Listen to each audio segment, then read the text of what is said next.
السلام علیکم صفی اللہ بھائی. وعلیکم السلام ورحمۃ اللہ وبرکاتہ. خیریت محمد علی بھائی، آپ نے کال کی؟ صفی اللہ بھائی مجھے آپ سے ایک بات پوچھنی تھی. اگر آپ کی اجازت ہو تو میں آپ کے گھر آ جاؤں؟ جی جی بالکل آ جائیں. چلیں ٹھیک ہے، میں مغرب کی نماز کے بعد آتا ہوں.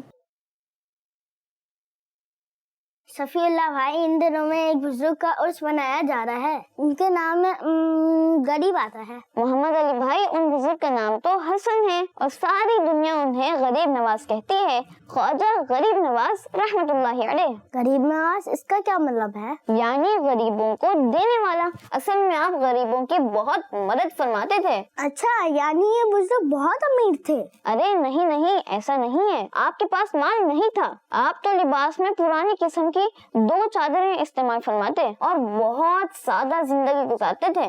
اچھا، لیکن صفی اللہ بھائی، جب خواجہ غریب نواز رحمت اللہ علیہ کے پاس مال نہیں تھا تو پھر آپ لوگوں کی مدد کیسے فرماتے تھے؟ اصل میں بزرگان دین نے کبھی اپنے لیے مال جمع نہیں فرمایا، بلکہ انہیں جو کچھ ملتا وہ لوگوں میں تقسیم فرما دیا کرتے تھے. اچھا، اب یہ بتائیے کہ خواجہ غریب نواز رحمت اللہ علیہ کی ایجوکیشن کیا تھی؟ محمد علی بھائی، آپ بہت بڑے عالم دین تھے. آپ نے 81 ایئرز علم حاصل کرنے اور پھیلانے میں گزارے. اس کے علاوہ آپ نے کئی کتابیں بھی لکھی. بچوں کا مدنی چینل آ گیا، بچوں کا آ گیا